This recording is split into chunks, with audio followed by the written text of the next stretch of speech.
നമസ്കാരം. സംസ്ഥാനത്ത് digital India പദ്ധതിയുടെ ഭാഗമായി ഡിജിറ്റൽ സർവേ നടന്നു വരുന്ന കാര്യം എല്ലാവർക്കും അറിയാമല്ലോ. 8 ഫേസുകളായി തിരിച്ച് 4 വർഷം കൊണ്ടാണ് സംസ്ഥാനത്ത് ഡിജിറ്റൽ സർവേ പൂർത്തിയാക്കുന്നത്. ഒന്നാം ഘട്ടത്തിൽ 200 വില്ലേജുകളിലാണ് ഇത് പൂർത്തിയായി വരുന്നത്. നമുക്ക് ഈ ഡിജിറ്റൽ സർവേ കൊണ്ടുള്ള പ്രയോജനം എന്താണ്? നമ്മുടെ ഭൂമിയുടെ ഏറ്റവും കൃത്യമായ സർവേ രേഖകൾ തയ്യാറാക്കി അതിലേക്ക് ഉടമസ്ഥതാ രേഖകൾ കൂടി കൂട്ടിച്ചേർത്ത് എല്ലാത്തരം ഉടമസ്ഥതാ തർക്കങ്ങളും അതിർത്തി തർക്കങ്ങളും ശാശ്വതമായി പരിഹരിച്ച് അന്തിമമായി പ്രസിദ്ധീകരിക്കുകയാണ് ഉദ്ദേശിക്കുന്നത്. ഇത് ശരിയായ ഒരു റെക്കോർഡ് ഓഫ് റൈറ്റ് ആയിരിക്കും, ROR. ഇത് വരുന്നതോടുകൂടി അനാവശ്യമായ അതിർത്തി തർക്കങ്ങൾക്കും ഭൂമിയുടെ ഉടമസ്ഥത സംബന്ധിച്ച തർക്കങ്ങൾക്കും അതുമായി ബന്ധപ്പെട്ട പരാതികൾക്കും കോടതി കേസുകൾക്കും എന്നേക്കുമായി പരിഹാരമാകും എന്നാണ് പ്രതീക്ഷിക്കുന്നത്. നമ്മുടെ ജീവിതത്തിൽ വളരെയധികം മാറ്റങ്ങൾ കൊണ്ടുവരാൻ ഈ സ്മാർട്ട് രേഖകൾക്ക് കഴിയും. അവരവരുടെ ഭൂമിയുടെ വിവരം കൃത്യമാക്കി വെക്കേണ്ടത് ഭൂ ഉടമകളുടെ ഉത്തരവാദിത്തമാണ്. അതായത് സ്വകാര്യ വസ്തുക്കളുടെ പരിപാലനത്തിന് സർക്കാർ ഖജനാവിൽ നിന്നും പണം ചെലവഴിക്കുന്നതിന് നിയന്ത്രണങ്ങളുണ്ട്. അതുകൊണ്ട് ഡിജിറ്റൽ സർവേയിൽ ഭൂമിയുടെ രേഖകൾ ഉൾപ്പെട്ടു വന്നു എന്ന് ഉറപ്പുവരുത്തേണ്ടത് വസ്തു ഉടമകളുടെ ഉത്തരവാദിത്തമാണ്.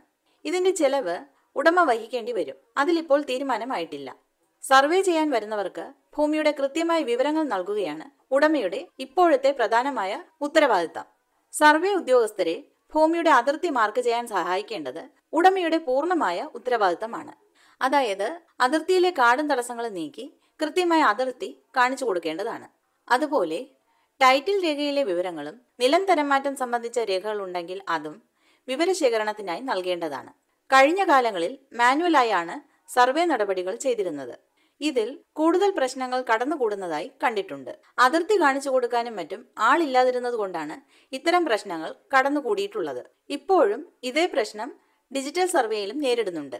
പ്രത്യേകിച്ച് വിദേശത്ത് നിൽക്കുന്നവർക്കും ജോലിയുടെ ആവശ്യത്തിനായി നാട്ടിൽ നിന്നും മാറി നിൽക്കുന്നവർക്കുമാണ് ഈ പ്രശ്നം ഉണ്ടാകുന്നത്. ഇതിനൊരു പരിഹാരമെന്ന നിലയിൽ ഓരോ വാർഡ് തലത്തിലും സർവേ ജാഗ്രതാ സമിതികൾ രൂപീകരിക്കുന്നതിന് സർക്കാർ 8/7/2023 തീരുമാനം കൈക്കൊണ്ടിരിക്കുകയാണ്. 8/7/2023 സർക്കാർ ഉത്തരവ് ഡിസ്ക്രിപ്ഷൻ ബോക്സിൽ അറ്റാച്ച് ചെയ്യാം. ഈ സമിതിയുടെ കൺവീനർ വാർഡ് മെമ്പർ ആയിരിക്കും. ഇതിൽ 10 മുതൽ 20 വരെ വോളണ്ടിയർമാരെ ഏർപ്പെടുത്തും.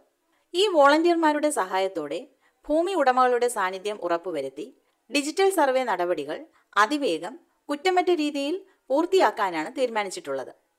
എന്റെ ഭൂമി എന്ന പോർട്ടലിൽ ഭൂമിയുടെ വിവരങ്ങൾ ചേർക്കുന്നതിനും ഈ ജാഗ്രതാ സമിതി വോളണ്ടിയർമാർ ഉടമകളെ സഹായിക്കുന്നതാണ്. കേരള സർക്കാരിന്റെ സന്നദ്ധ സേനാ പോർട്ടൽ വഴിയാണ് വോളണ്ടിയേഴ്സിനെ തിരഞ്ഞെടുക്കുന്നത്. കൂടാതെ വിവിധ സംഘടനകളും ഇതിലേക്ക് വോളണ്ടിയേഴ്സിനെ നൽകുന്നുണ്ട്. സർവേ ജാഗ്രതാ സമിതിയുടെ പ്രവർത്തനം ജില്ലാ കളക്ടർ മോണിറ്റർ ചെയ്യും. കംപ്ലൈന്റ് ഫ്രീ ലാൻഡ് റെക്കോർഡ്സ് എന്നതാണ് ഈ പദ്ധതിയുടെ ലക്ഷ്യം. ഭൂമിയുടെ ഉടമസ്ഥത സംബന്ധിച്ച തർക്കം, അതിർത്തി തർക്കം, വഴിത്തർക്കം, ഭൂമി കൈയേറ്റം എന്നിവയ്ക്കെല്ലാം ശാശ്വത പരിഹാരമാകുന്ന പദ്ധതിയാണ് എന്റെ ഭൂമി.